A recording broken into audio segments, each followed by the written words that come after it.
of sin and death, and he rose up from the dead. Now we have a new beginning in a kingdom that has no ending. Hallelujah, hallelujah, hallelujah. Jesus is alive. Death has lost and the grave. Jesus lives forever. He's alive. He's alive. He's the Alpha, the first and the last. For the curse of sin is broken, and we have perfect. For the Lamb of God, He's alive. He's alive. He's the author and the finisher of our faith. The stone they threw away is the cornerstone today. Death has no more victory, and the grave has no more stain. Hallelujah, hallelujah. Wonderful Counselor, Almighty God is He. The everlasting Father, He's the precious Prince of Peace. He's the Word that lives forever. He's alive. He's alive. Oh, hallelujah. Jesus is alive.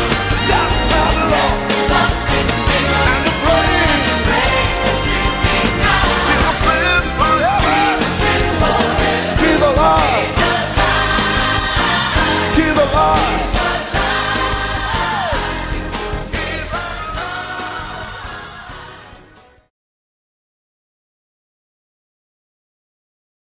Com a graça do Senhor. Vamos lá, então? Senhor, queremos te dar graças, porque o Senhor é Deus que conforta os nossos corações, que é um Deus amoroso, é um Deus que nos repreende, porque o Senhor nos ama, e como filhos que somos, o Senhor nos repreende e nos coloca no caminho que devemos seguir.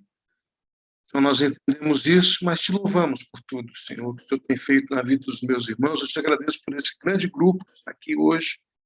Aqueles que ainda estão entrando, também te agradecemos pela vida deles. Nos ajude, Senhor, a entendermos o que Lucas escreveu nesse livro de Atos, relatando a tua igreja assim que o Senhor foi assunto aos céus. Mais do que ninguém, o Senhor sabe toda a história, tudo aquilo que aconteceu nesse livro. O Senhor é participante efetivo, é o doador dessas histórias que nós vamos aqui interpretar. Senhor, então nos ajude, nos abençoe em tudo isso que vamos fazer nesta noite. Abençoa os teus filhos que estão aqui, deles graça, deles entendimento. Te agradeço pela vida deles. Abençoa-os, Senhor Deus, como igreja do Senhor Jesus Cristo, que está sobre a terra. Nós te louvamos e te agradecemos por tudo em nome de Jesus. Amém e amém. Você pode dar o seu amém aí, viu? Amém, amém, amém. Amém. Amém. Amém. Glória a Deus. Amém. Glória a Deus por todos vocês. Amém. E vamos então iniciar, né?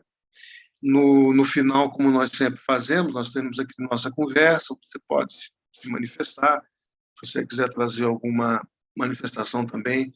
Nesse momento agora nós vamos iniciar e no final você tem a oportunidade de estarmos conversando todos nós juntos. E eu quero então, já sem mais demoras, dizer a você que Lucas, então, como eu fiz na nossa oração, Lucas é o autor, né? É o autor que é chamado por Paulo. É interessante porque Paulo vai chamar Lucas lá em Colossenses 4,14, você que está anotando aí, né, no seu papelzinho, no seu papelucho, no seu tablet, anote aí, Colossenses 4,14, Paulo vai então chamar Lucas de o médico amado. É Paulo que reconhece isso, e, de fato, historicamente, Lucas é esse autor sobre o qual eu quero falar, porque nós não podemos iniciar o livro de Atos e estudar sobre Atos sem falar do autor. Há aspectos muito importantes, muito significativos na vida de Lucas que nós precisamos trabalhar e, evidentemente, vamos entrar dentro do texto para falar sobre isso. Então, Lucas é um cristão do século I, é um crente como eu e como você, né? Nós temos médicos aqui no nosso grupo. É um médico como você que é médico, um cristão médico do século I, e que conviveu necessariamente, pessoalmente, com os 12 apóstolos. Ele não foi apóstolo, mas ele historicamente conviveu com esses homens que foram discípulos de Jesus, né? Então, esse uso frequente de uma terminologia médica, que ele usa, inclusive, isso no capítulo 1, no capítulo 3, no capítulo 9 de Atos, esses 3 capítulos, ali versículos que mostram essa terminologia que só o médico poderia utilizar, né? Então, essa terminologia e o entendimento científico da época.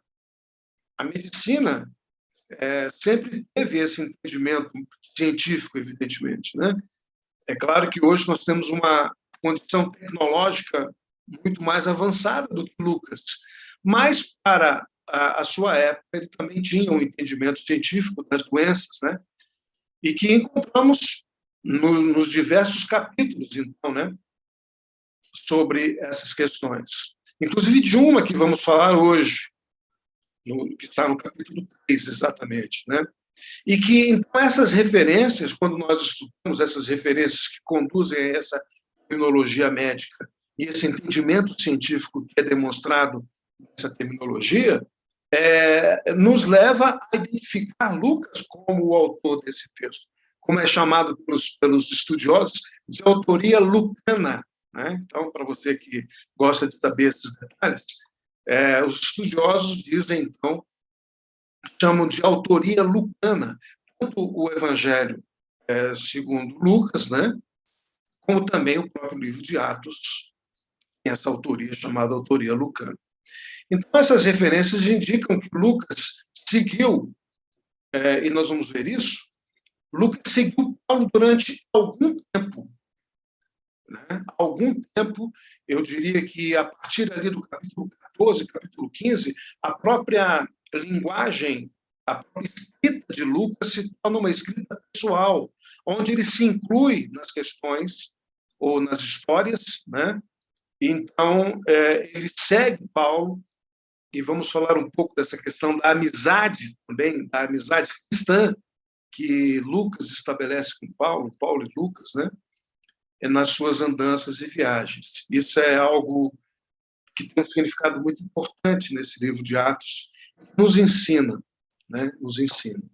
Nos traz ilustração de como é ou como era a igreja, aquela igreja inicial ali, mas que hoje deveria ser referência para nós e deve ser referência para nós. Pastor?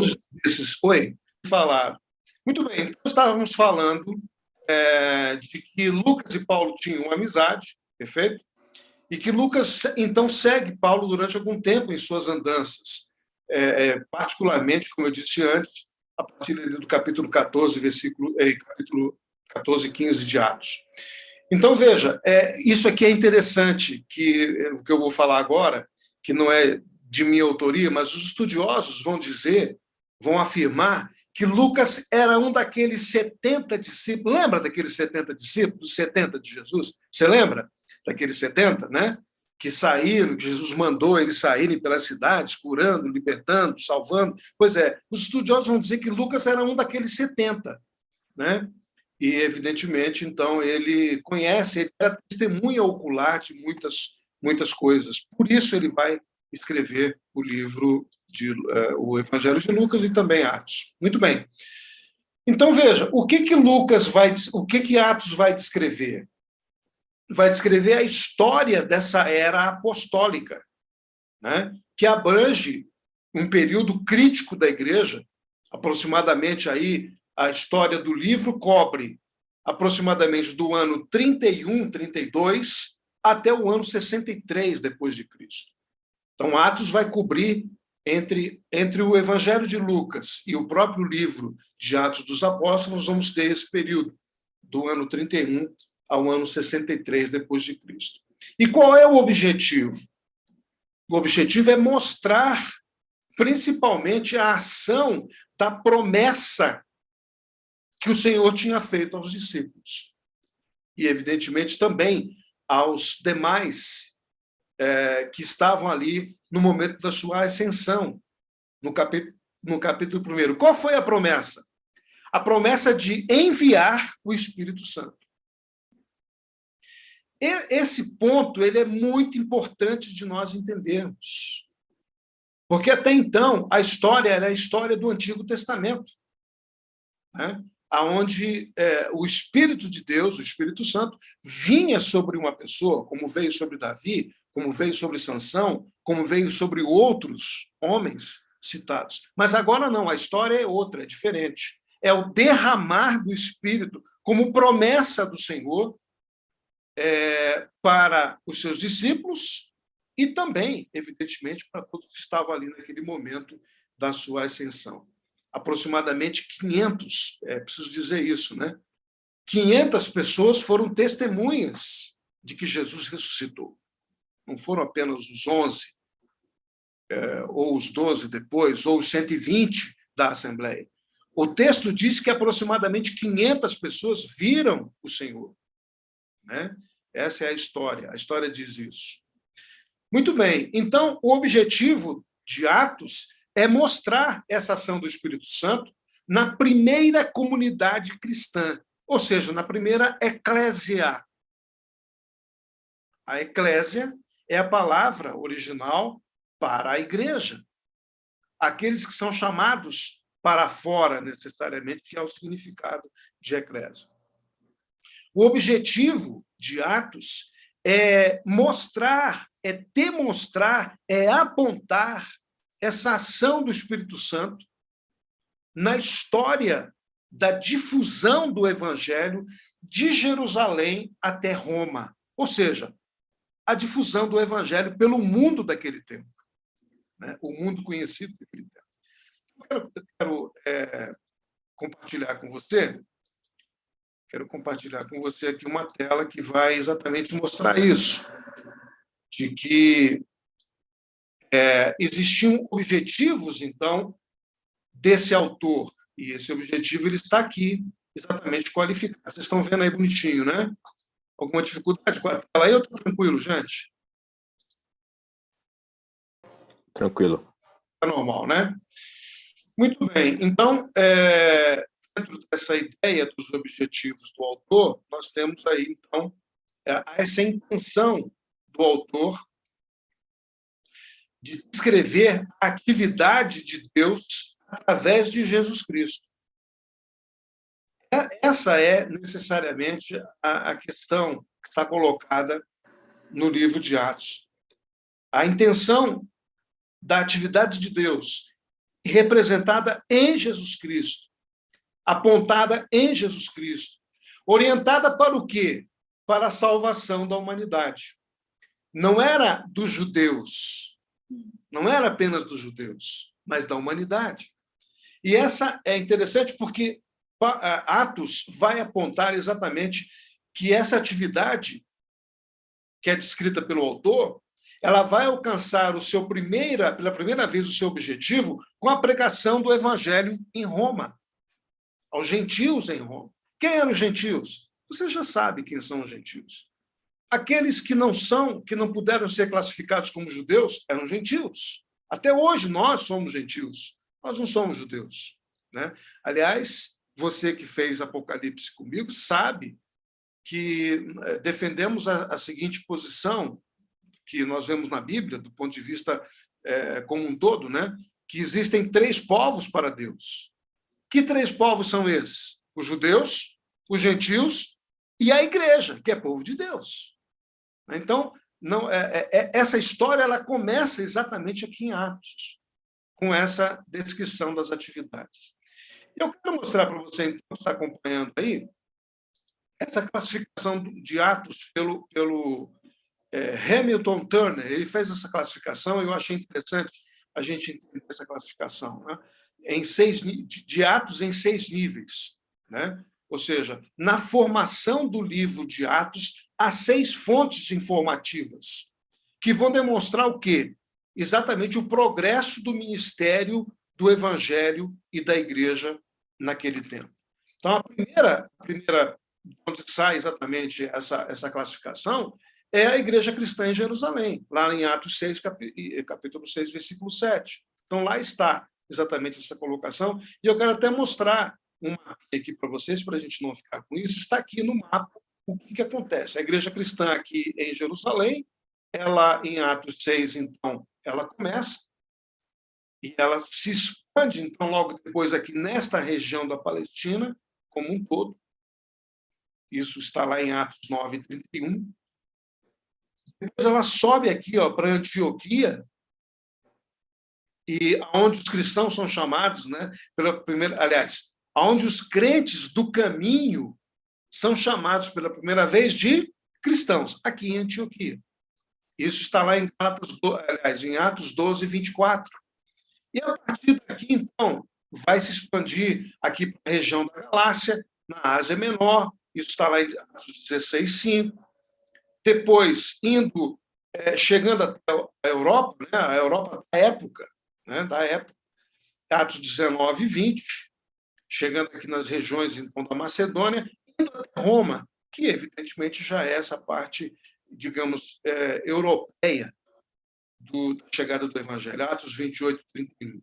Então, essa classificação é interessante porque ela mostra exatamente essa expansão do Evangelho e, evidentemente, a expansão da Igreja de Jesus Cristo pelo mundo conhecido, pelo mundo mais importante daquela época, né?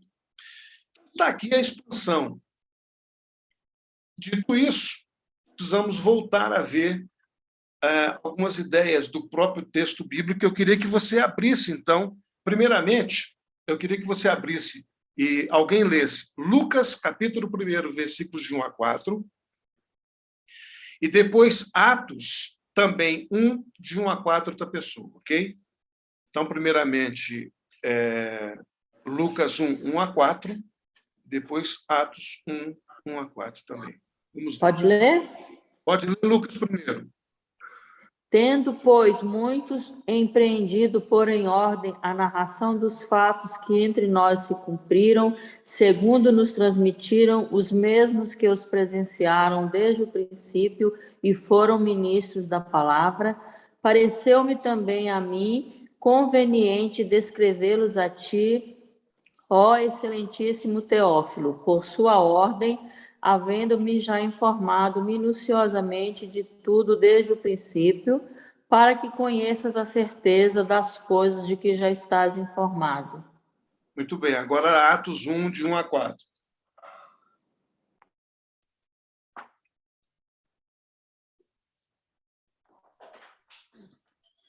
Fiz o primeiro tratado, ó Teófilo, acerca de tudo que Jesus começou, não só a fazer, mas a ensinar, até ao dia em que foi recebido em cima, depois de ter dado mandamentos pelo Espírito Santo aos apóstolos que escolhera, aos quais também, depois de ter padecido, se apresentou vivo, com muitas provas infalíveis, sendo visto por eles por espaço de 40 dias, e falando das coisas concernentes ao reino de Deus. E estando com eles, determinou-lhes que não se ausentassem de Jerusalém, mas que esperassem a promessa do Pai, que disse ele, de mim ouvireis. Amém. Então, veja que Lucas escreve e nos salta aos olhos, né, essa figura ímpar do autor com algumas características da sua vida. Quer dizer, ele escreve em função, necessariamente, de Teófilo, E nós vamos entender que Teófilo é uma autoridade, quando ele é tratado de excelentíssimo Teófilo nos textos, nós vamos entender que é uma autoridade, além de ser alguém conhecido, e que tinha sido evangelizado oralmente, tinha tomado conhecimento do evangelho de forma oral. E agora Lucas se preocupa, e por isso eu denominei essa nossa conversa de Lucas, um cristão comprometido. Lucas, ele se compromete com as suas amizades, começando com Teófilo, escrevendo e dedicando esse primeiro tomo, digamos assim, né? Esse primeiro livro que nós acabamos de ler, a Teófilo, e o segundo também, explicando todas as coisas como elas deveriam realmente ensinar, como deveriam ser ditas e como deveriam ser colocadas. Então, destaca-se essa obra de Lucas porque ela está preservada. E o nome de Teófilo, desse personagem que não há muita explicação sobre ele, sabe-se que ele era provavelmente alguém, pelo tratamento, alguém que fosse alguma autoridade e que tivesse sido evangelizado, tivesse conhecido Jesus, inclusive, mas agora ele tem um documento nas mãos. Um documento que explana não somente para ele, mas que se tornou uma obra que está preservada até o final. Nós estamos no século XXI e esses dois livros estão preservados para a nossa leitura. Muito bem. Então, Lucas aprendeu a comprometer-se com as pessoas. Então, eu quero levar você por esse caminho, né, de comprometimento que Lucas demonstra. Ele se compromete com a igreja que está iniciando naqueles dias, tornando-se, primeiramente, um amigo fiel de Teófilo, que nós não sabemos, não conhecemos detalhes, e também do novo convertido Paulo. Isso é significativo. Então, o que nós entendemos aí? Lucas demonstra ser um cristão interessado no bem-estar espiritual dos seus irmãos, né? Além de ser um hábil historiador que preserva os seus escritos, preserva nos escritos que ele fez a mais bela história da humanidade de todos os tempos, a história da igreja primitiva, né? Então, o Evangelho de Lucas e de Atos são dois escritos onde nós percebemos a vida exemplar de Lucas e que merece a nossa reflexão, né? Eu quero exatamente começar por aí, essa questão nossa do estudo de Atos. Essa reflexão que nós podemos pensar, né? Somente um cristão comprometido com seus irmãos produz um trabalho que dura, por exemplo, como esse, para muitos anos, talvez até para a eternidade. E aí nós vamos, então, discutir essa questão do comprometimento de Lucas. Nós vamos encontrar em Lucas 3 características de um cristão que se compromete com seus irmãos, né? Então, eu quero mostrar isso para você aqui no nosso slide, onde você pode ver que um cristão comprometido, ele se caracteriza por uma vida marcada por amizades sinceras. Nós temos vivido num tempo difícil,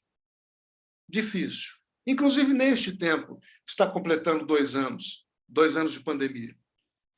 Como é que estão as suas amizades, as amizades sinceras, né? Depois que eu voltei de viagem, estava parando para pensar um pouco sobre algumas coisas, eu tenho sentido falta de algumas pessoas. Inclusive, hoje, fiz contato com algumas pessoas, mesmo de forma online, né, de forma virtual. Exatamente fiz porque a gente precisa ter, e nesse momento que estamos vivendo ainda afastados, um cristão comprometido, e aí essa palavra eu peço que você coloque nos seus apontamentos aí, né? Um cristão comprometido. Não deveria ter esse adjetivo. O cristão ele deve ser comprometido em quaisquer situações. Mas precisamos adjetivar, precisamos colocar um adjetivo hoje, nesse século XXI que vivemos, né? Um cristão comprometido, ele se caracteriza por uma vida marcada por amizades sinceras. E esse é o caso, por exemplo, que nós estudamos com Lucas, por Teófilo, esses textos que nós lemos, né? Alguém, então, que é de uma posição elevada, que era um cristão, que tinha sido instruído de forma oral a respeito de Jesus, mas Lucas tem a preocupação de escrever um livro, particularmente Atos, com 28 capítulos, para que pudesse, então, enviar para esse seu amigo sincero, digamos assim. Então, Lucas escreve 2 tratados. Aliás, os estudiosos entendem como 2 tratados para trazer, que Lucas escreve, né, para trazer essa certeza para Teófilo daquilo que ele tinha aprendido e tinha ouvido. Não havia internet, não havia zap, não havia e-book, não havia livros de papel como temos hoje nas mãos, assim, tudo caderno. Bonitinho, né? Não tinha caderno, o Abel está falando aqui, não tinha caderno também. Né? Havia o que existia eram pergaminhos, que eram escritos ali e tal. E Lucas vai fazer isso. Isso levou um tempo. Tomou tempo de Lucas. Esse homem comprometido que se caracteriza, então, por essa marca, por uma vida marcada por amizades de sinceridade. Então, isso demonstra essa questão. O segundo ponto dessa amizade sincera é Paulo. Então, anota aí, você que está com seus apontamentos. 2 Timóteo 4,11, quando Paulo escreve para Timóteo, 2 Timóteo 4,11, falando com Timóteo, por carta, né, Paulo vai informar, e nós ficamos sabendo por isso, nós aqui hoje, no século XXI, sabemos disso, porque Paulo informa que durante a sua prisão em Roma, somente Lucas, esse Lucas que nós estamos conversando aqui, está com ele, dando apoio, dando o seu ombro amigo, talvez levando, como diria alguém hoje, levando chocolate na prisão para Paulo, né? Evidentemente que não é bem o caso, né?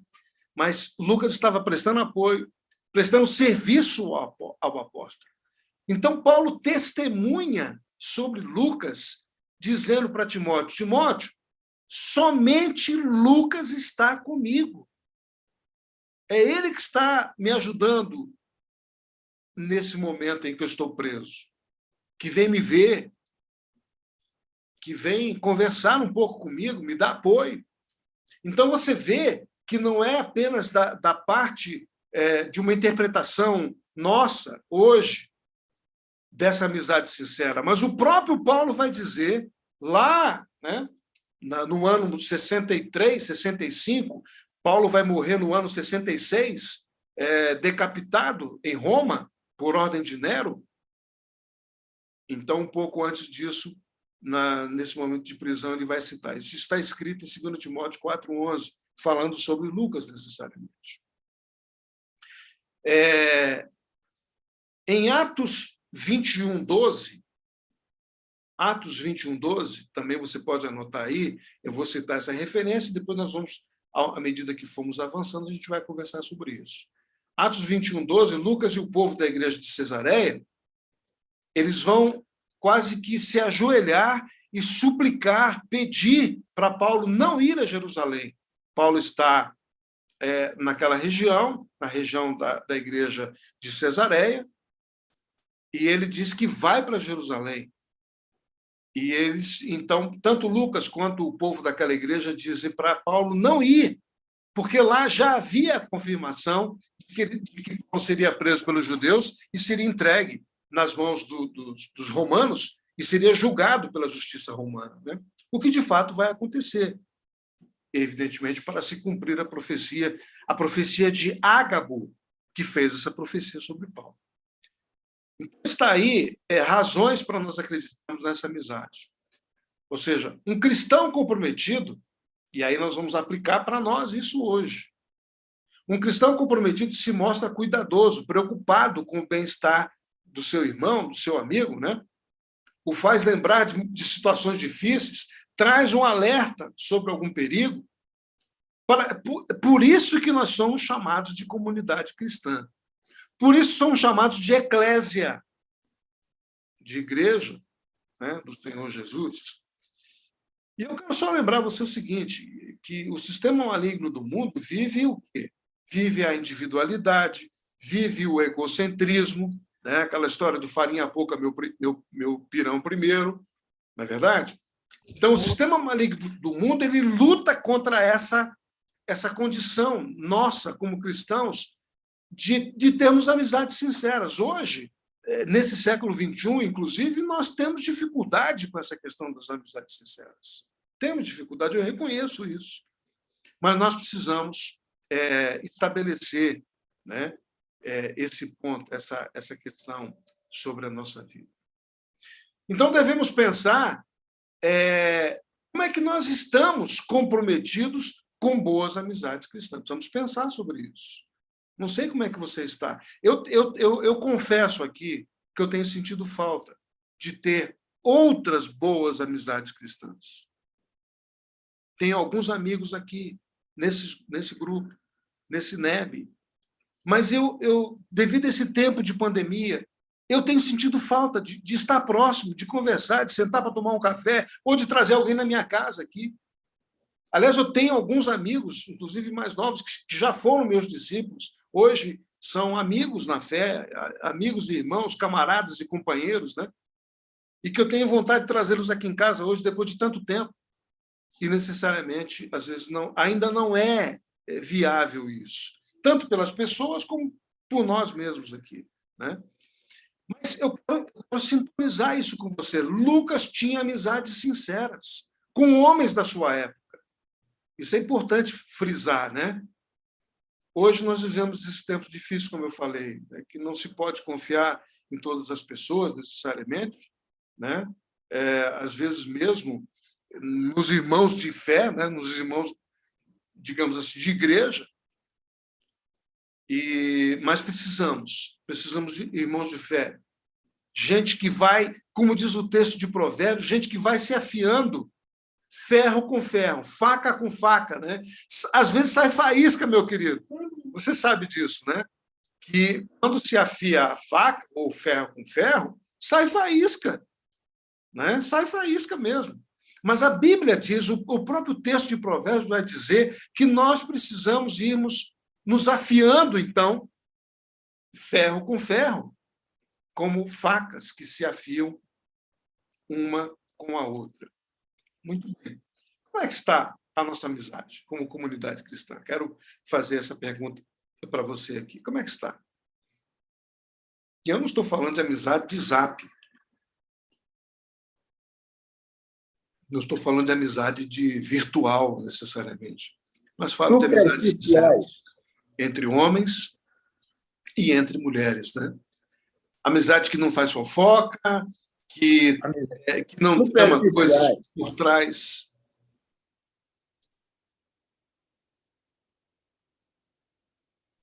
Que não trama coisas por trás dos outros, né? Amizade que tem sinceridade para falar a verdade. E é interessante a gente pensar nisso, né? Porque é necessário aquele que é amigo dizer a verdade em amor, né? E não deixar o irmão cair no buraco, porque não, eu não quero ofender, eu não quero me intrometer na vida dele. Não, é necessário, muitas vezes, dar um sinal de alerta. Como o próprio Paulo e como o próprio Lucas vai fazer com Paulo nessa situação que nós falamos aqui, né? Então, a amizade cristã é aquela que diz a verdade de forma educada, mas que não esconde o erro da pessoa necessariamente. Uma amizade cristã que vai além das picuinhas, né? Picuinhas de família, disputas, de briguinhas internas. Amigos que elogiam, que fazem elogios, né? Uns aos outros, que dão uma palavra de conforto e que traz esperança naquela hora da necessidade. Irmão, amigo que ora com o outro, que intercede, que chora com ele e que se alegra com ele também, né? Eu tenho ouvido algumas pessoas dizer que é mais fácil chorar com os que choram do que rir com os que estão se alegrando, né? E às vezes isso é verdade. É mais fácil chorar com quem está chorando. Mas se alegrar com a vitória do outro, se alegrar com alguém que Deus deu uma bênção, que teve uma promoção no trabalho, às vezes, né, fica meio difícil de fazer isso, mas a amizade sincera é para estas coisas, a amizade cristã. E Lucas era, assim, um cristão comprometido. Muito bem, então vamos aqui compartilhar mais uma vez a nossa tela, para que você possa ver o item 2, né? Ele era um cristão comprometido quando ele é visto, né, pelas suas habilidades de escrever para acompanhar os fatos do Evangelho, por exemplo, e relatar detalhes da vida de Paulo, incluindo o naufrágio lá do capítulo 28. É interessante, porque nesse capítulo 28, Lucas escrevendo, ele se inclui no naufrágio. Nós vamos chegar lá. Mas você pode olhar no seu texto do capítulo 28 que ele se inclui no naufrágio. Ele está no navio, né? É importante, então, pensar dessa forma. E ele diz assim, embarcamos num navio. Lá no capítulo 20, você pode até ver sua Bíblia aí agora, Atos 27, 2, vai dizer, embarcamos num navio adramitino, que era a origem de onde vinha aquele navio, né? E aí, Lucas, como companheiro infiel, eu vou dizer aqui, literalmente entrou de gaiato no navio e no naufrágio. Lembra daquela música, né? Entrei de gaiato no navio? Pois é, Lucas entra de gaiato naquele navio, naquele naufrágio. Eu pergunto, será que era necessário Lucas entrar nesse naufrágio, juntamente com Paulo? Se você parar para pensar, não. Só que ele é alguém que está acompanhando Paulo. Está ali escrevendo, está memorizando, talvez fazendo anotações sobre tudo aquilo, tanto que depois ele vai dizer, vai relatar aquilo com detalhes, detalhes minuciosos do naufrágio, inclusive. Então, é interessante a gente perceber nessa conduta dessa amizade cristã, fica para nós a pergunta, o que a gente aprende com isso? O que você aprende com isso? Será que nós somos apenas amigos daquelas horas boas, né? Daquelas horas boas do almoço, do café, da pizza, né? Do sanduíche, do interesse em algo, ou então para pedir uma carona todo dia, ou então para pedir dinheiro emprestado. Será que a gente é amigo desse jeito, ou tem amigos só assim? Mesmo irmãos na fé, eu quero dizer para você que não é esse o padrão dessa amizade bíblica que, inclusive, o próprio livro de Atos vai mostrar. Não é esse o padrão. Mas é a amizade exatamente como acontece com Lucas, nos momentos de naufrágio, momentos delicados, momentos tormentosos, momentos de dor, momentos de perda, momentos de tristeza e momentos de alegria também, né? Esse é o papel de um cristão comprometido. Ou seja, uma vida marcada por amor e por amizade sincera. Isso eu vejo em Lucas. O que mais que nós vamos ver em Lucas? Nós vamos ver em Lucas um cristão comprometido em detalhar a ascensão de Jesus. E aí nós vamos entrar na análise do livro de Atos, a partir ali dos versículos 6 até o final.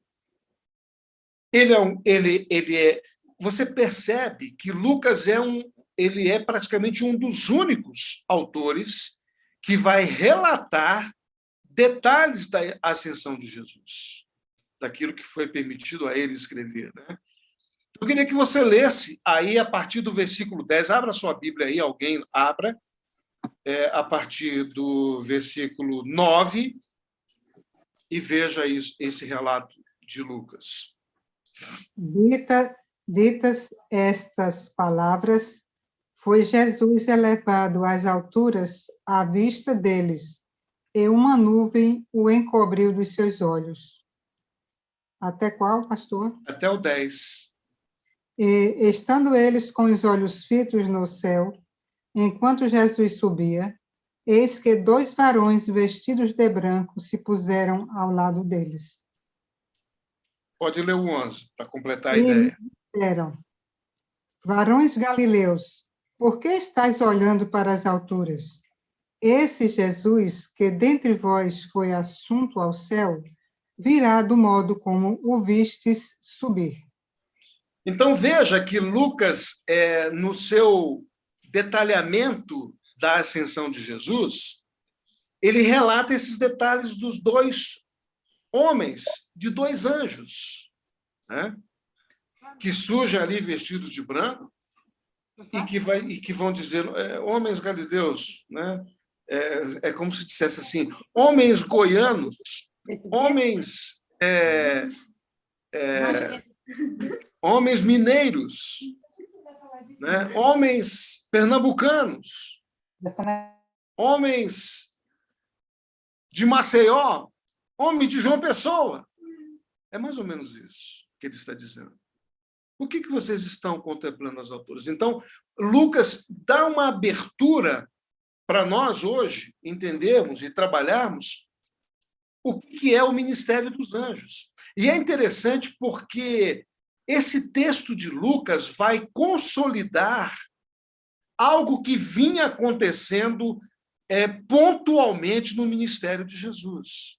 Por quê? Porque anjos são mensageiros de Deus, enviados, né, com propósitos especiais. Ministram na vida dos crentes, sobre as ordens do Senhor e conforme a orientação do Espírito Santo. Hebreus, inclusive, Hebreus, 1 versículo 14, vai dizer, vai fazer uma pergunta: não são todos eles espíritos ministradores enviados para servir em benefício daqueles que são herdeiros da salvação? Hebreus 1:14, primeiro 14. Mas eu quero pontuar com você o que eu disse antes sobre os anjos no ministério de Jesus. Isso confirma a sua origem. Da onde é que ele veio? De onde Jesus veio? Então, no ministério de Jesus, o primeiro momento que aparece o ministério dos anjos é em Lucas 2:9. E é interessante que Lucas vai relatar em Lucas 2:9, no Evangelho, exatamente a questão do nascimento de Jesus. Ele vai relatar isso. Mas ele começa relatando isso em Lucas 2:9 e vai finalizar aqui no capítulo 1 de Atos. Mas vamos ver os outros textos. Eu queria que você prestasse atenção. Aonde mais aparecem os anjos na vida do Senhor? Mateus 4:11. Que texto é esse? O texto depois dos 40 dias de jejum e oração. O texto vai dizer que o anjo veio e serviu ao Senhor. Serviu como? Serviu com comida, né? Serviu com aquilo que era necessário naquele momento para o Senhor. Em Lucas 22:43, novamente, Lucas vai citar, agora já no finalzinho ali do ministério de Jesus, onde o Senhor é fortalecido na sua agonia. Lucas 22:43. Naquele momento ali no Getsemane, né? Mateus 26:53. Mateus 26:53 é outro texto onde pontualmente aparece o ministério dos anjos, que estavam ali. O Senhor Jesus vai se referir nesse texto de Mateus 26:53, dizendo que se ele pedisse ao Pai, ele enviaria 12 legiões de anjos. Eu quero dizer para você que, quando você faz uma conta aí, 12 legiões de anjos, uma legião, naquele tempo, o equivalente a 6.000, seriam 6.000 anjos, você teria aí 72.000 anjos. Gente, um anjo só, um anjo, já é o suficiente para resolver muitas situações aqui nesse planeta. 72.000 anjos. É muita coisa. Então, veja que nesse texto de Mateus, é outro ponto de interferência no ministério dos anjos que Lucas vai se referir, né? Em Mateus 28, já indo para o finalzinho, Mateus 28, 2, 3, os anjos anunciam a ressurreição de Jesus. E, finalmente, então, em 6 momentos pontuais no ministério de Jesus, Lucas vai se referenciar agora em Atos, ele começa lá no Evangelho e vai terminar aqui em Atos 1:10, que vocês acabaram de ler, onde os anjos testemunham e explicam tanto a ascensão quanto a volta do Senhor, dizendo que da mesma forma como ele subiu, ele voltará. E é esse ponto que é interessante e que passa desapercebido muitas vezes de nós. E que Lucas deixa claro, da mesma maneira como ele subiu, isso está no versículo 11, né? No finalzinho, na parte final do versículo 11, diz assim, ele foi recebido em cima no céu, vírgula, há de vir, assim como para o céu o viste subir. Eu pergunto, como é que eles viram ele subir? Viram Jesus subir de forma corpórea, subindo para os céus. Você acha que o anjo mentiu nesse texto? Eu acho que não. Eu acho não, tenho certeza que eles não mentiram. Então o Senhor Jesus virá da mesma forma. E a gente passa desapercebido nesse texto, sem entender o que Lucas está dizendo de forma detalhada. Ok?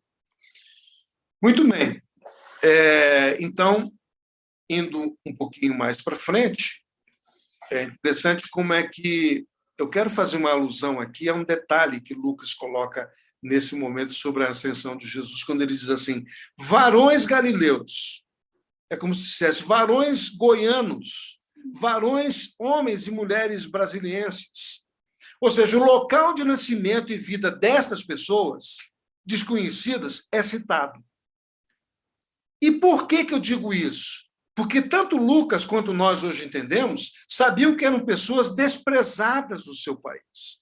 A Galileia não era a melhor região da Palestina. Não era. Aliás, não era chamada de Palestina ainda. Mas naquela região, Galileia não era o melhor lugar. Eram pessoas desprezadas no seu país, inclusive. Mas elas eram conhecidas nos céus. Isso é um detalhe da escrita de Lucas, porque, veja, é ele que está pontuando isso, por uma inspiração do Espírito Santo. E eles são mencionados com honra, por causa de quem? Aí que está o grande detalhe. Porque Jesus era o quê? O Galileu. Jesus Cristo era conhecido como Galileu. Também desprezado, vindo de um lugar que ninguém dava valor. Você conhece gente assim aqui no Brasil, né? Que é marginalizado pelo lugar que vive, pela cidade de origem. Esse irmãozinho aqui é lá daquela cidade de Cabobló, da esquina do Cabobló com não sei quem lá. Pois é, ele é de lá, não tem muita importância. Mas o nome dele está escrito nos céus, como esses homens aqui, varões galileus. Isso é algo interessante que que Lucas vai anotar, porque os anjos disseram. Os anjos disseram. Então, aqueles homens, aquelas pessoas, aqueles irmãos eram reconhecidos nos céus, ainda que não fossem reconhecidos aqui na Terra. Então, fica demonstrado o quê? Agora sim, uma aplicação para nós. Fica demonstrada a importância da individualidade do indivíduo para Deus. Pelo quê? Pelo investimento que o Senhor faz em nós. Pelo investimento que Deus fez em nós através do sacrifício do seu Filho para redimir estas pessoas desprezadas pela sociedade. Eu quero aqui levantar uma questão interessante que vem através da escrita de Lucas. Deus é impelido por um amor altruísta, um amor ágape, que atinge a todos e que eleva necessariamente, de forma grandiosa, o valor humano. O valor humano. O valor humano que é tão destituído de valor hoje, nesse século XXI. A lição dessa ascensão de Jesus, e que Lucas descreve, por inspiração do Espírito Santo, a lição que fica para nós é que pessoas obscuras provenientes de lugares sem nenhuma importância, são pessoas com grande valor e com grande realização e importantes para Deus. Esse pensamento conforta o meu coração e conforta e consola o meu coração. Eu que sou nascido lá em Belém do Pará, nos recantos lá de Belém, ainda que tenha vivido em São Paulo muito tempo, eu sou um desses que foi de uma família obscura. Eu estava pensando sobre a minha família, uma família obscura, que não tem grandes referências. Então, durante esses 40 dias após a ressurreição, voltando para dentro do texto de Atos, Jesus esteve entre os discípulos e deu as suas ordenanças. E essas ordenanças que ele deu com clareza, e disse para eles continuarem a realizar a obra que ele tinha deixado, a obra eterna que o Senhor tinha deixado. Mas que eles deveriam aguardar o quê? Aguardar a promessa do Pai. É aí que nós precisamos começar a entender o que Lucas vai escrever a partir do capítulo 2, depois do capítulo 3, e vai avançando. Aguardar a promessa do Pai. Veja, e eu quero destacar isso para você, é promessa do Pai. Lucas, então, passa a descrever o que Jesus continuou a fazer, a ensinar depois da sua partida. Aliás, são palavras literais do texto. Ele continua a mostrar o que Jesus ensinou, tanto a fazer quanto a ensinar depois da sua partida. Então, a obra do Senhor Jesus tem continuidade pela ação do Espírito Santo através do ato dos apóstolos. E aí eu quero exatamente mostrar para você algumas atitudes e que nós precisamos pensar com essas atitudes necessariamente. Então, veja, Lucas vai apontar 3 atitudes para nós aguardarmos, para aquele povo ali, aguardar a promessa de Deus, mas que isso atinja a nós também. Lucas aponta 3 atitudes para aguardarmos as promessas do Senhor. Como que você tem aguardado as promessas do Senhor? Qual é a primeira atitude que nós devemos ter? Primeiro, confiança nas promessas do Senhor. Então, para aguardar essas promessas, a primeira atitude nossa, e que aquele povo ali deveria ter também, ali na igreja inicial de Atos, era ter confiança na promessa, porque o Senhor subiu, o Senhor foi elevado aos céus. Ele não está mais entre os discípulos, nem entre os 120 que estavam ali reunidos no cenáculo, como nós já podemos ler em Atos. Então, a primeira atitude é confiança na promessa. Sabe por quê? Porque a ascensão de Jesus inicia uma nova era, uma nova dispensação. E eu quero explicar para você essa palavra dispensação, que é muito mal interpretada por muita gente hoje, no século XXI. Então, nós não temos de um Cristo crucificado e morto, mas de um Cristo ressuscitado e vivo, exaltado. Então, daquele momento, do capítulo 1 de Atos, quando Jesus é ascendido aos céus, ali começa a dispensação do Cristo vivo, do Cristo que sobe vivo aos céus. E eu quero explicar o que é essa dispensação, que muita gente se confunde com isso, e eu gostaria de deixar você claro sobre isso. A dispensação é apenas um nome dado ao período de tempo em que Deus vai se manifestar aos homens de uma maneira diferente de outros momentos, de outras ocasiões, de outras circunstâncias. Então, quando eu falo de dispensação do Cristo vivo, isso se aplica a esse capítulo 1 descrito por Lucas e que acontece no livro de Atos como um todo. E que nos atinge como, hoje, Igreja de Jesus Cristo. Estamos na dispensação da graça, onde existe uma igreja, uma eclésia, uma igreja de Jesus Cristo no mundo, há 2000 anos, considerando esse tempo que estamos conversando aqui no capítulo 1 de Atos. Então, nós vivemos a dispensação da igreja e da graça. Que dispensação é essa? Apenas um nome dado a um período de tempo que Deus está se manifestando agora de forma diferente. Sim ou não? Eu falei que a ação do Espírito Santo, até então, era diferente. Agora nós temos uma dispensação que, no capítulo 2, esse tempo novo, há uma descida do Espírito Santo, coisa que não aconteceu antes. Então, quando se fala de dispensação, essa palavra tão confusa na mente de algumas pessoas e que alguns fazem questão de não entender, eu quero deixar isso claro para você. É apenas um nome dado por um período, porque Deus se relaciona conosco, sim ou não? Se relaciona. De uma maneira diferente, como começa aqui nesse capítulo 1 colocado por Lucas, né? Então, nós vivemos hoje nessa dispensação da igreja e da graça, que começa aqui exatamente nesse livro de Atos. Pastor, Deus, sim. Então, cada maneira que o Senhor usa para se revelar a nós é uma dispensação, é isso, Perfeitamente. Né? Então, veja, houve uma dispensação lá da criação, na época de Adão, depois na época de Noé, né? Quer dizer, há um relacionamento diferente de Deus, inclusive em relação a nós. Quando nós olhamos para o passado, é completamente diferente como Deus se relacionou com Noé, com aquele povo, como Deus se relacionou com Abraão, como Deus se relacionou com Moisés, falando através da... O Espírito Santo fala com você através da sarça hoje, da sarça ardente. Deus fala através da sarça ardente hoje com você? Não. Ele pode até fazer isso. Ele é poderoso para fazer.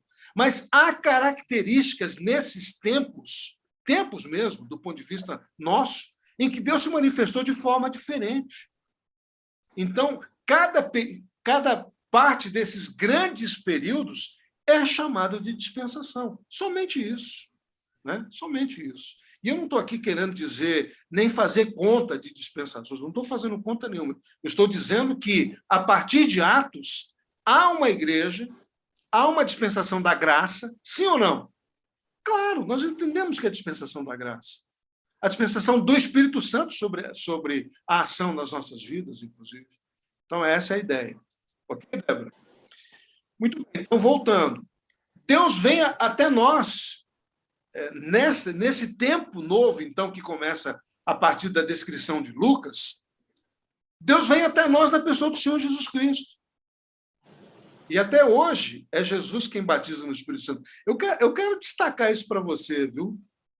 Você que não entende muito bem, né, essa relação nossa com o Espírito Santo, eu quero te dizer que quem batiza no Espírito Santo é Jesus.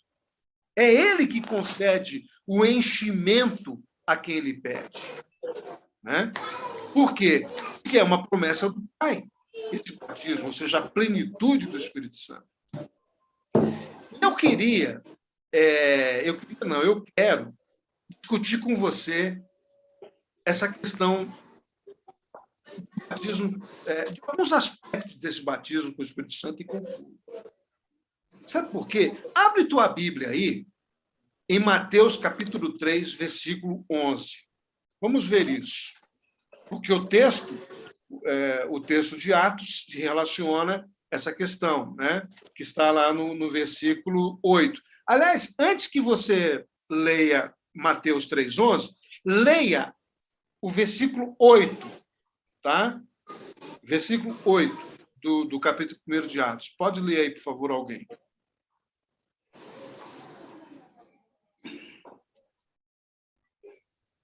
Atos 1:8. Pode ler. Produzi, pois, frutos... Não, Atos Produzi, 1:8. pois, frutos dignos... perdão, estou em Mateus. Mas vocês receberão poder... Alguém abriu, pode ler. Pode ler. Mas vocês receberão poder ao descer sobre vocês o Espírito Santo e serão minhas testemunhas, tanto em Jerusalém, como em toda a Judeia e Samaria e até os confins da terra. Esse é o centro deste capítulo 1. a marca da divisão, a marca divisória, digamos assim, não de divisão, mas divisória, é esse versículo. Por isso se inicia um tempo novo de relacionamento com aqueles que vão conhecer a Cristo, e o próprio Senhor vai dizer: vocês vão receber poder ao descer sobre vós o Espírito Santo. Muito bem. Então, dito isso, agora eu quero que você leia, porque, veja, aqui é Jesus falando antes de subir aos céus, de ser elevado aos céus. É uma das últimas palavras, talvez, aliás, é a última palavra do Senhor nesse capítulo 1 e nesse ponto aqui, do ponto de vista da sua ascensão, antes de subir, é a sua última palavra. Você percebeu isso? É a última alocução do Senhor antes de subir, dizendo que vai receber poder quando o Espírito Santo descer sobre vocês. Muito bem. Só que o Senhor Jesus já tinha falado sobre isso antes, durante o seu ministério terreno. Agora eu quero que você abra em Mateus 3, né? Pode ler também alguém aí, Mateus 3, lá no versículo 11. E eu, em verdade, vos batizo com água para o arrependimento, mas aquele que vem após mim é mais poderoso do que eu, cujas sandálias não sou digno de levar. Ele vos batizará com o Espírito Santo e com fogo. Espera aí, eu quero que você repita. Ele vos batizará com o Espírito Santo e com o quê? Fogo. Com fogo. Fogo. Fogo. Quem está dizendo isso? Quem está dizendo isso é João. João. Então, não tá, o nosso irmão John não está mentindo. Perfeito? Então, vamos relacionar. Agora eu quero que você use a inteligência que o Senhor tem dado a todos nós. Você vai relacionar esse texto de Mateus 3:11 com Atos 1:8 que nós acabamos de ler, que é a última palavra do Senhor antes de subir. Perfeito? Entendido isso? Então, vamos focar nisso. Ele vos batizará com o Espírito Santo e com fogo. Ele quem? Jesus. Jesus. Quando eu disse que quem batiza com o Espírito Santo é Jesus, não é uma invenção de Roberto Lira. É a palavra que está dizendo. Então, o contexto apresenta o quê?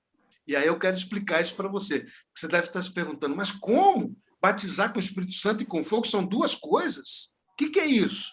Eu vou botar minhoca na sua cabeça. Você já foi batizado com fogo? Sim ou não?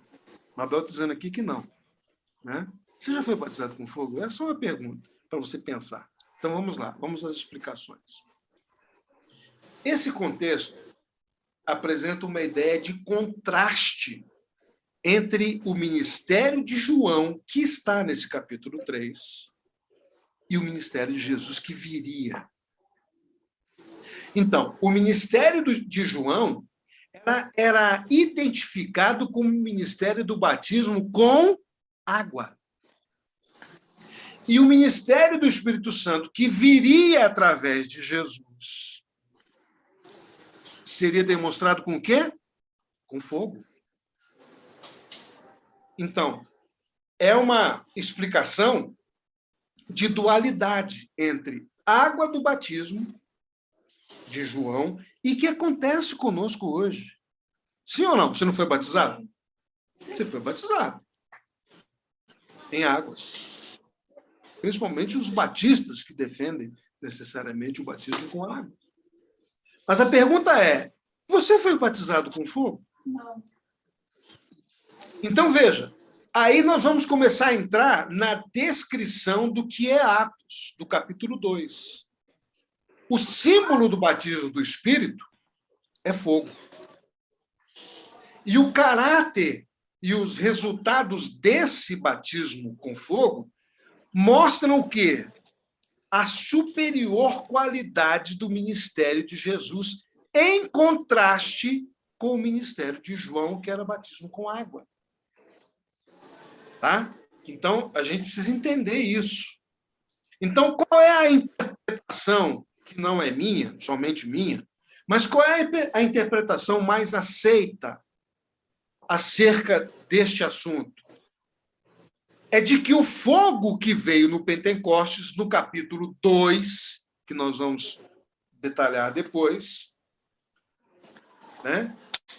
É que o fogo que veio no Pentecostes indica o caráter do batismo com o Espírito. Então, há um batismo em águas, né? Há um batismo em água, e há essa indicação, então, do batismo no Espírito. Certo?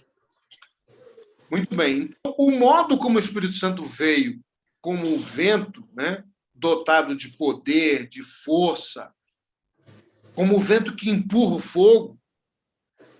Você já viu incêndios na floresta? Você já deve ter visto, em matas. O que faz o fogo avançar? É o vento. É o vento. O vento empurra o fogo. Então, essa é uma característica interessante desse ponto de vista de Atos, né?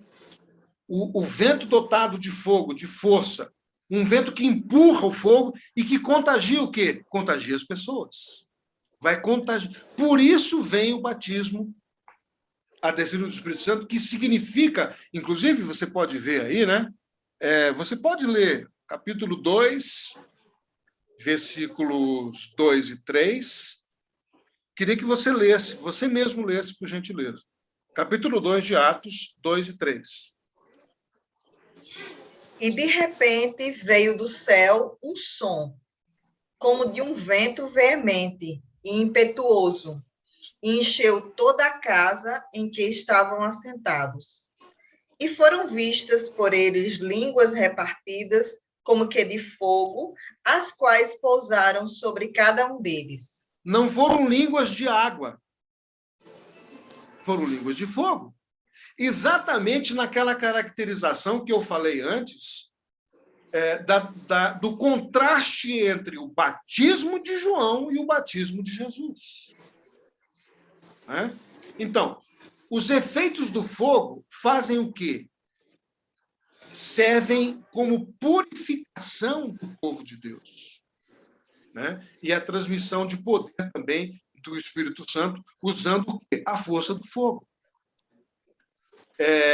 No versículo 12, deixa eu ver se está aqui esse versículo 12. Não. O que acontece nessa ideia aí, que está sendo colocada, do texto, voltando para Mateus 3,11, tá? Mateus 3,11. Leia lá o versículo 12 de Mateus 3, agora. Voltando lá em Mateus 3 agora.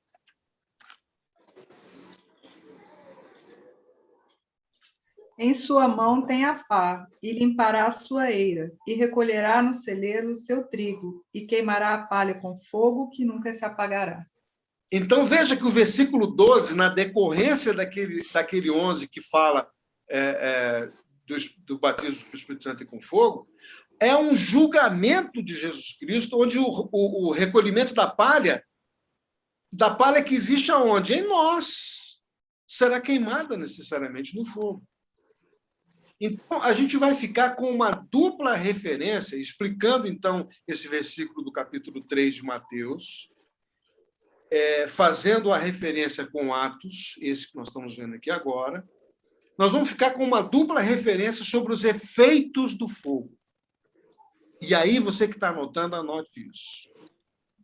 Sabe por quê? A dupla referência é a primeira. O fogo para limpar e purgar o bem. Como é que você faz para purificar o ouro? Você coloca na água?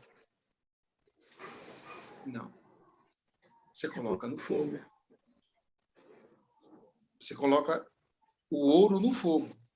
Então, a primeira referência sobre os efeitos deste fogo do batismo de Jesus é para limpar e purgar o bem, para que o bem seja maior em nós, inclusive. E a segunda referência do fogo, essa que vai esse batismo, então, com fogo, é para destruir o mal. Então, esse fogo do Espírito tem dupla referência. Ele limpa para purificar o bem que está em nós e nos fazermos mais apurados, inclusive. Mas é fogo também do Espírito para destruir o mal, a palha, então.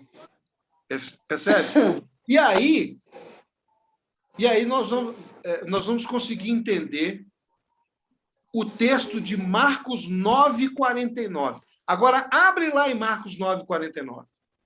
Eu quero que você leia Marcos 9:49.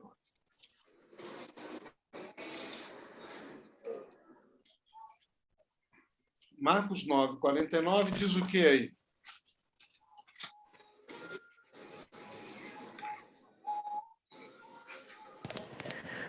Porque cada um será salgado com fogo e cada sacrifício será salgado com sal. Perfeitamente. Então, aí a gente consegue entender essa palavra, né?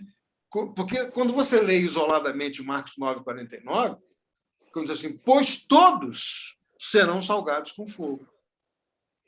Então, aí a gente consegue entender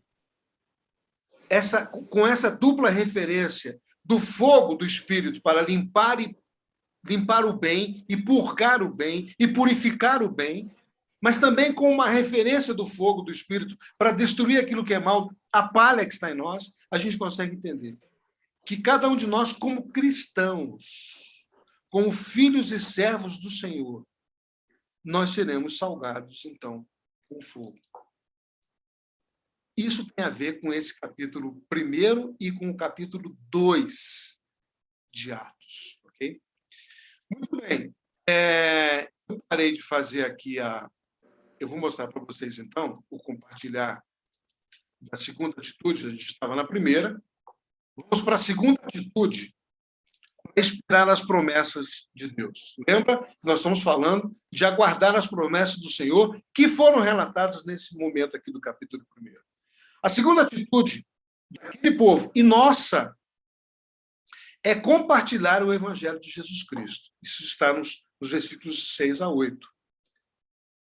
E aí que está o detalhe, porque se você não tiver o ímpeto do Espírito, do vento impetuoso que contagia com o fogo e contagia as pessoas, você não vai compartilhar o Evangelho de Jesus Cristo.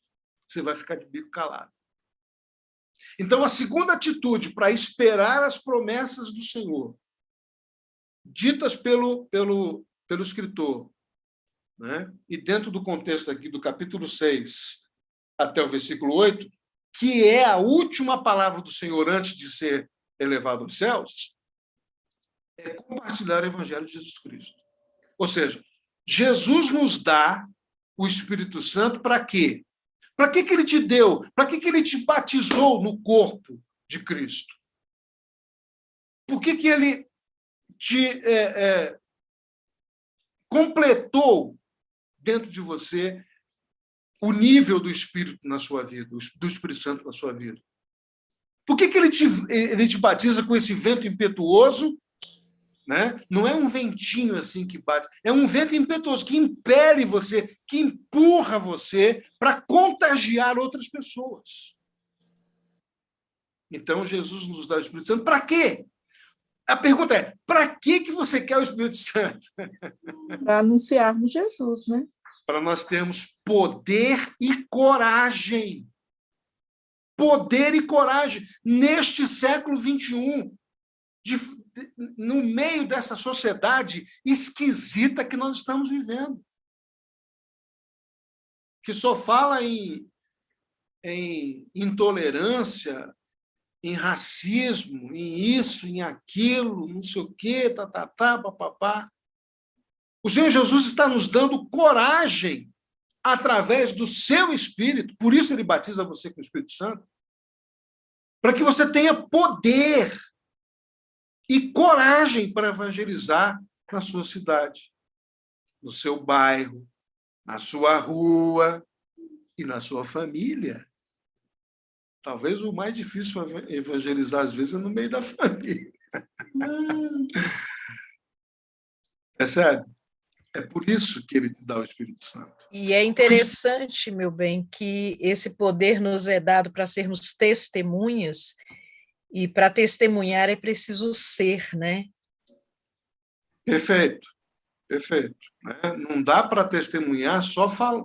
Aliás, o original da palavra testemunha vem de martúrios, de martírio. As testemunhas, elas eram martirizadas. Como foram os 11 apóstolos? Eram testemunhos. De quem? De Jesus Cristo. Eles foram martirizados. Como eu disse antes, Paulo teve a cabeça decepada, né? No ano 66. E para ser testemunha vai ter sofrimento, vai ter dificuldade, vai ser lutas. Mas com poder e coragem para evangelizar e falar de Jesus Cristo. Então, veja, e é interessante, porque, voltando para o texto de Atos, do capítulo 1, nesse versículo 11, Jesus vai condicionar o arrebatamento da igreja e da sua volta à evangelização do mundo conhecido por nós. Você não é responsável por falar ou por evangelizar pelo passado, pelo que aconteceu com seus avós, com os seus bisavós. Nós somos responsáveis hoje, até o momento em que estivermos vivos. Né? E Jesus vai condicionar a sua volta a essa evangelização. A questão é, Deus quer que todos cheguem à salvação. Isso é uma verdade? É. A outra questão é, todos serão salvos? Não. Não necessariamente. Mas Deus quer que todos cheguem à salvação. Você quer ver um negócio? Vê aí 1 Timóteo 2, 4, 5. Abre sua Bíblia aí, eu vou ler aqui. 1 Timóteo 2, 4, 5. Deus deseja que todas as pessoas sejam salvas e cheguem ao pleno conhecimento da verdade. Porque há um só Deus, um só mediador entre Deus e o ser humano, que é Cristo Jesus, homem. É isso que tem que ser dito. Né? É isso que tem que ser dito por nós, nessa condição. Então, o Espírito Santo ele vem para nos tornar testemunho de Jesus Cristo, até os confins da terra. E isso é para hoje, é para você e para mim. O Espírito Santo vem para nos fazer falar e demonstrar o significado da vida, da morte e principalmente da ressurreição de Jesus. Dessa ascensão dele, que é relatada aqui no capítulo 1. O Espírito Santo vem para nós falarmos dessa presença transformadora de Jesus nas nossas vidas, na minha vida, na sua vida. O Espírito Santo veio para glorificar a Jesus. Isso é um ponto importante. Ele veio para trazer glória sobre o nome de Jesus, com essa mensagem eficiente, que está no capítulo 2, dos versículos 37 até o 41. Então, veja, essa mensagem que glorifica Jesus. Você pode olhar no seu texto bíblico aí, capítulo 2, versículo 37 e versículo 38. Particularmente o 38. A mensagem que glorifica Jesus provoca arrependimento, batismo, dom do Espírito Santo e aceitação da palavra. Essas são as qualificações dessa mensagem do Espírito que está codificada aqui dentro do capítulo 1, dentro do capítulo 2, e que glorifica a Jesus. Essa mensagem produz, eu vou repetir, arrependimento. Dar um passo atrás e se arrepender. Provoca batismo. Batismo em águas. E provoca também esse batismo com o dom do Espírito Santo na sua vida. Isso que nós acabamos de relatar aqui. E aí, a partir disso, a palavra de Deus começa a ser aceita em nós de forma natural. Né? Muito bem. E a terceira atitude que nós estamos compartilhando aqui, a terceira atitude para quem aguarda a promessa do Senhor, então, é estar confiante e certo do retorno de Jesus Cristo. Capítulo 1 de Atos, né? Lá onde nós estamos trabalhando, versículo 9, vai citar exatamente isso, que a ascensão do Senhor Jesus marca o passo final desse trabalho da sua redenção. E que foi um trabalho muito bem sucedido. Ou seja, a ascensão de Jesus aponta para a sua divindade. Jesus é Deus. Não é somente aquele Jesus histórico que viveu e morreu como homem. Não, Jesus é Deus. E a ascensão dele deixa essa certeza de que, assim como ele subiu, como foi dito pelos anjos, ele também voltará. Muito bem. Indo para frente, as promessas do Senhor, então, diziam respeito à vinda do Espírito Santo. Assim como Mateus 3, que nós lemos lá, João falando sobre o batismo de Jesus, as promessas que o Senhor faz aqui no versículo 6 do capítulo 1 de Atos, dizem respeito à vinda do Espírito Santo. E isso está no capítulo 2, né, que nós já começamos a olhar, capítulo 2, de 1 a 13. Ou seja, o Espírito Santo vem em cumprimento de promessas, tanto do Antigo Testamento quanto do Novo. Onde é que o Espírito Santo está sendo relatado no Antigo Testamento? Anota aí, porque nós não vamos ler, tá? Para não avançarmos tanto no tempo. Mas anote aí, Joel 2, 28 e 29, vai falar exatamente do Espírito Santo. O Espírito Santo viria. Ezequiel 36, 26 e 27 também vai falar do Espírito Santo. Ezequiel 36, 26 e 27. São promessas do Senhor lá de trás, mas que são complementadas nesse texto que nós falamos aqui agora, de Mateus 3, 11, quando João vai citar essa questão do batismo. João, o Evangelho de João, 16, 7, também, o capítulo 16 de João, você pode ler com calma depois, o capítulo 16 é um descritivo do Senhor Jesus sobre a ação do Espírito Santo. Dessa promessa que nós estamos falando aqui, né?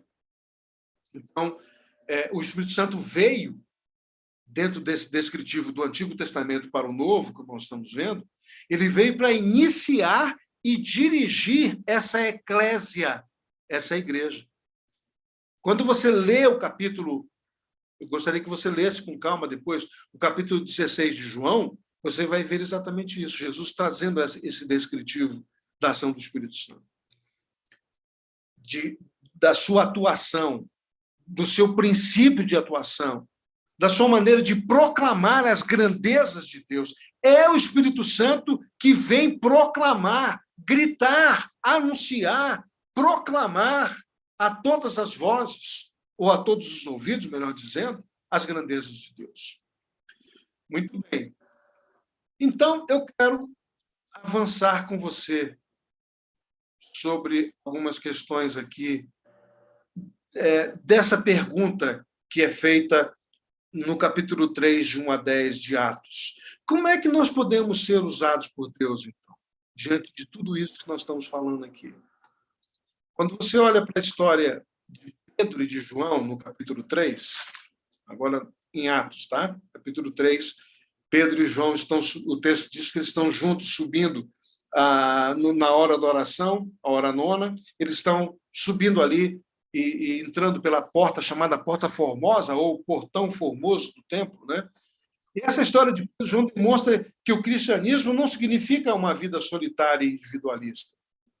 Significa uma vida de companheiros, né? Que trabalham, que oram, que compartilham de alvos, que é exatamente o significado do que está acontecendo com Pedro e com João naquele momento, né? Então, como é que nós podemos ser usados por Deus como Pedro e João foram usados naquelas circunstâncias? Nós podemos ser usados por Deus dentro desta ação do Espírito Santo, quando mantemos uma vida de comunhão. Veja que eu vou fazer aqui uma elucubração mental. Quem sabe Pedro e João, antes da ascensão de Jesus, ainda no ministério dos 12 apóstolos, quantas vezes eles poderiam ter passado por aquele coxo que estava na porta formosa do templo, há muitos anos, e eles não fizeram nada. Eles não disseram nada. Mas o que acontece agora? Pela ação do Espírito Santo na vida de Pedro, por esse vento impetuoso, por esse fogo que está queimando dentro do coração de Pedro e de João, o que eles fazem agora? Eles fazem exatamente aquilo que o texto está descrevendo, né? Como é que nós podemos aplicar isso na nossa vida? Então, como é que podemos ser usados por Deus? Quando nós entendemos o propósito de Deus, né? É interessante porque esse propósito envolve compaixão pelos necessitados, e Pedro vai fixar o olhar daquele homem aleijado, daquele coxo de nascença, e ele diz assim: olha para nós. E o coxo, o aleijado, está esperando receber alguma coisa, alguma oferta, alguma esmola. Aquele homem olhou para ele com atenção na expectativa de receber ajuda. Deixa eu fazer uma pergunta para você. Quando você anda pela sua cidade, quando você anda no teu trabalho, quando você anda no meio da tua família, você pode dizer para as pessoas: olha para mim como um servo de Deus? O que as pessoas esperam de você? O que essa pessoa tem como expectativa de receber de você? Se nós desejarmos ser usados por Deus, nós devemos manter essa vida de compaixão pelas pessoas, ter algo de Deus para testemunhar, né, da nossa fé, para compartilhar com essas pessoas que olham para nós. Você pode dizer: olha para mim. Você pode dizer isso. Amanhã de manhã, segunda-feira, quando você for trabalhar, e você encontrar alguém, você pode dizer: olha para mim. Eu não tenho prata nem ouro, mas o que eu tenho, isso eu te dou. O coxo pediu, aqui vem uma reflexão que eu quero compartilhar com você. O coxo pediu esmolas. Pedro deu a capacidade de levantar, de recuperar ossos, de recuperar músculos, deu a capacidade de fazer aquele homem saltar e de louvar a Deus. A pergunta que eu tenho para fazer para você é: o que você tem para dar e não pode reter? Veja que a ação do vento impetuoso do Espírito fez com que Pedro não pudesse reter dentro dele aquilo que ele tinha para dar. Você percebe isso? Por isso a pergunta: o que você tem para dar? Às vezes as pessoas pedem assim: pastor, ora por mim. Eu digo: vamos orar agora. Agora. Não é depois, é agora. E o que o Senhor tiver para fazer, Ele vai fazer. Então, o que eu quero sintonizar com você é: você não pode reter o que Deus tem dado a você como um dom, como dádiva, como graça na sua vida. Então, distribua. Deus tem me incomodado com algumas coisas nessa área. E me dito assim: você não pode parar, você não pode recuar, você não pode puxar o freio de mão e simplesmente falar: não, eu não vou fazer, eu desisto disso.